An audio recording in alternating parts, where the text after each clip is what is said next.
Virat Kohli, who's briefing the media at the moment. Rounder for us in any conditions that we play.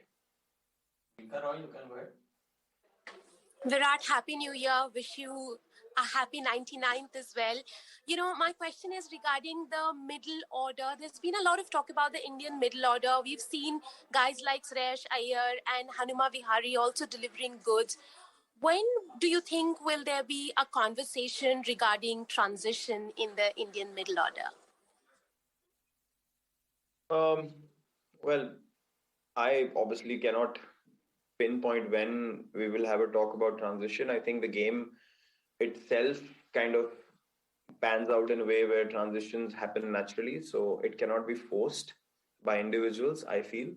And if you look at the last test, I mean, both Jinx and Pujara, the way they batted in the second innings, that experience is obviously priceless for us, and especially in series like these where these guys have done the job in the past, and when you are playing overseas in tough conditions, these guys will always step up with impact performances.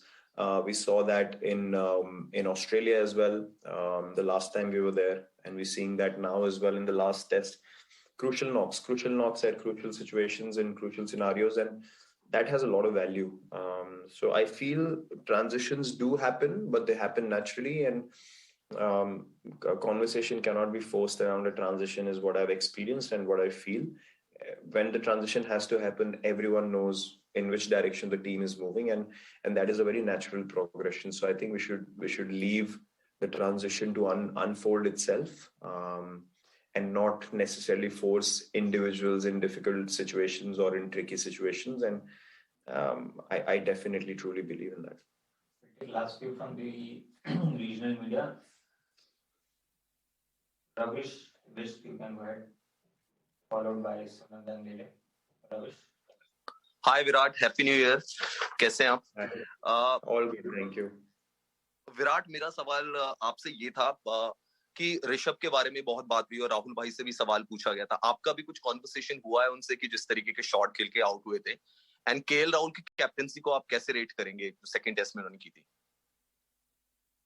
I think KL ने काफी balance तरीके से captaincy करी second test में, और plans और field placements जो करी, उससे यही मुझे देखने को मिला कि उनकी पूरी कोशिश थी कि किस तरीके से हम विकेट्स ले सकें या ब्रेक थ्रू कर सके सेकेंड इनिंग में. आई थिंक सिचुएशन ऐसी थी कि साउथ अफ्रीका ने बहुत अच्छी क्रिकेट खेली वो रन चेस करने के लिए, और उससे ज्यादा आई डोंट थिंक कि कुछ किया जा सकता था इन माय ओपिनियन. सबका अलग अलग स्टाइल होता है, ऑब्वियसली कैप्टेंसी का में भी कुछ चीजें मैं अलग करता, लेकिन इंटेंट हमेशा वही रहता है कि आप कैसे विकेट्स ले सकते हैं, आप किस प्लान में बिलीव करते हैं. तो आई थिंक उन्होंने काफी बैलेंस्ड काम किया. और ऋषभ के साथ हम लोगों ने प्रैक्टिस में कॉन्वर्सेशन करी, और देखिए जिस तरीके के शॉट बैट्समैन खेल के आउट होते हैं, सबसे पहले बैट्समैन को पता होता है कि आपने एक सिचुएशन के हिसाब से सही शॉट खेला कि नहीं, और as long as an individual सब लोग उस रिस्पॉन्सिबिलिटी को एक्सेप्ट करें, आई थिंक उसी से प्रोग्रेस होती है. और गलतियां हम सब लोगों ने करी हैं अपने करियर में, इंपॉर्टेंट सिचुएशंस में हम आउट हुए हैं, कभी हमारी गलती से, कभी प्रेशर की वजह से, कभी बॉलर्स की स्किल की वजह से. तो इस चीज को समझना बहुत जरूरी है कि उस मोमेंट में माइंडसेट क्या था, आपने क्या डिसीजन लिया, और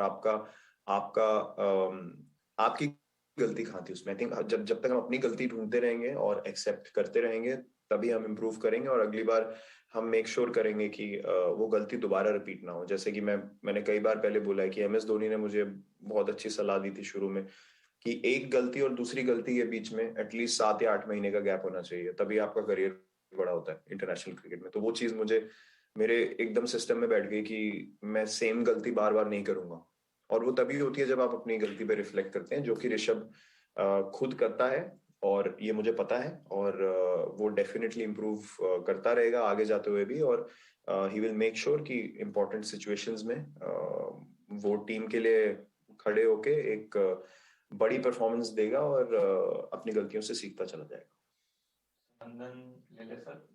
विराट, कैसे हो भाई?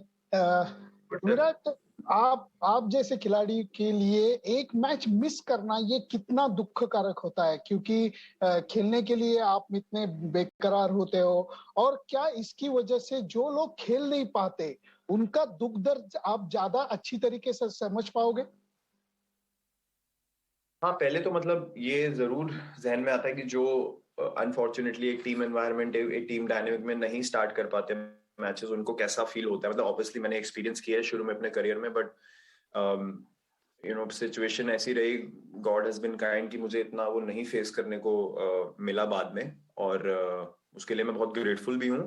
पर ऑनेस्टली मुझे दूसरा टेस्ट ना खेलने में थोड़ा मतलब ऑलमोस्ट आप गिल्टी फील करते हो कि यार मुझे स्पैज़म कैसे हो गया, मतलब ऐसा कैसे हो सकता है, आप एक्सेप्ट नहीं करते हो। और आई थिंक वो एक माहौल ऐसा बन जाता है, जैसे मैंने बोला कि लास्ट 10-11 साल से मैं 3 फॉर्मेट और आईपीएल खेल रहा हूँ कॉन्स्टेंटली, और वर्कलोड ऑब्वियसली ज्यादा रहता ही है जब आप परफॉर्म करते रहते हैं कंसिस्टेंटली।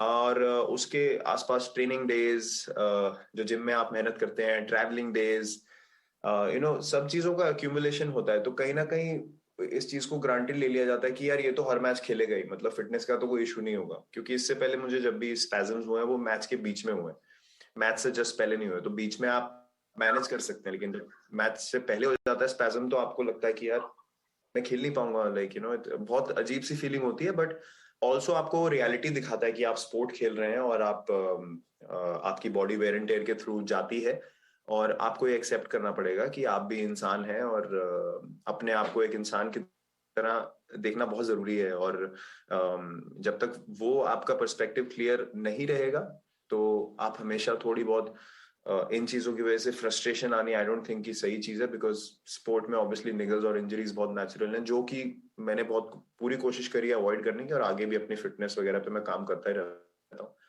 लेकिन हाँ, बहुत अजीब फीलिंग थी मेरे लिए, और जैसे मैंने बोला कि मुझे भी यकीन नहीं हो रहा था और काफी लोगों को भी लग रहा था कि यार मतलब मैच कैसे नहीं खेलेगा। But this is part and parcel of sport. Thank you everyone for joining us, and thank you Skipper for your time. Thank you. Happy New Year to everyone.